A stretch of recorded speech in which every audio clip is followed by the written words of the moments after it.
Hello mga Mima, for today's video ay magluluto ako ng tinatawag naming akla-akla mga Mima. Hindi ko alam kung anong tawag sa inyo nito mga Mima. Bali nakukuha ito namin sa mga mangrove mga Mima or katunggan mga Mima, no? Sa may putikan mga Mima. Ayan siya oh. Mayroon siyang ipit mga Mima. Nakikita ko din ito mga Mima sa na mga napapanood ko sa mga nag-aalaga nito mga Mima. May nag-aalaga nito in aquarium nila.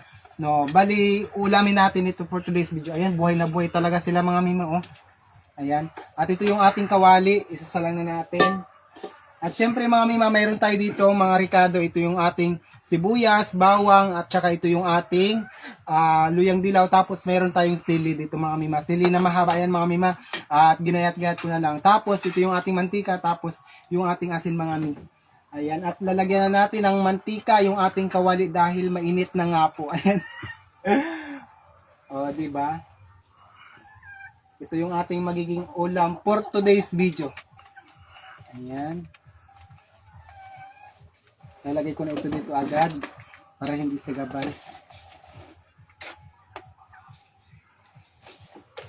Ayan, ito yung ating toyo. Hoy, huwag kayong umalis ha, dyan lang kayo. Mag-antay kayong maluto. Sige, Juliana mo na. Ayan mga Mima, okay na nga yung ating mantika at ilalagay na natin ang ating mga Ricardo. Ilapit mo dito, Jul.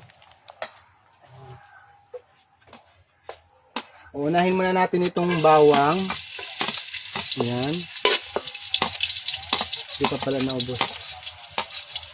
Ayan, tapos itong ating luya. Eh, huwag ka munang sumama. Ito talagang.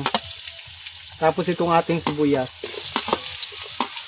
Igisa muna natin mga Mima hanggang sa mag-golden brown. Yan. Yung manok. Shh! Itong manok na to, isama talaga kita dito. So ayan mga Mima, okay na yung ating mga Ricardo at ilalagay na natin itong ating, hindi ko alam kung anong tawag sa inyo nito. Pero sa amin, akla-akla. Ayan, ilapit mo dito, Jul. Ayan. Huwag kayong tumalo na.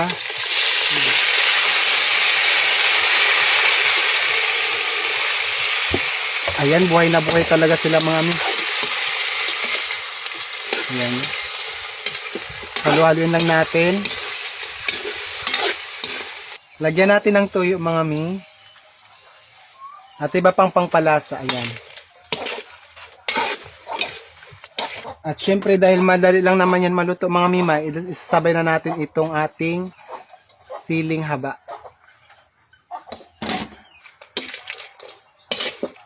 Sige na dyan, ilayin dun.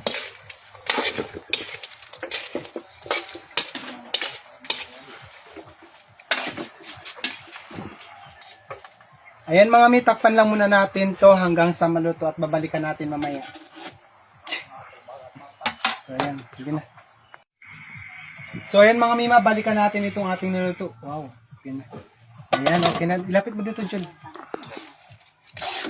Ayan mga Mi, malapit na siyang maluto. Oh, diba? Ayan. Napakasarap na nito na mga Mi. Ito yung aming magiging ulam for today's video. Oh, diba? Ayan, sige na Jul, okay na yan. Ilayo mo na doon. Ayan, at titikman na natin kung ano na yung lasa nito mga Mi. Ayan, tikman natin.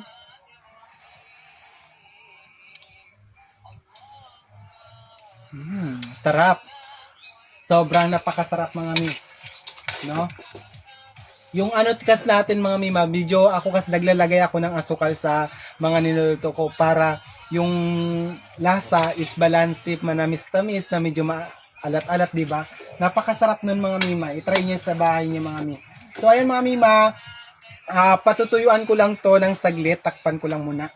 Patutuyuan ko na lang yan mga Mima. Mas masarap pag tuyo mga Mi. So, kung napatapos nyo po yung video ko na to, sa mga hindi pa nakapag-follow sa akin, please, pakipollow nyo na po ako. At sa mga nag-follow na sa akin, ayan, maraming salamat po sa inyong lahat. Sa mga nag-share, nagko-comment, maraming salamat po. Ingat-ingat po tayo palagi. Hanggang dito na lang yung video ko na to. Bye-bye na po.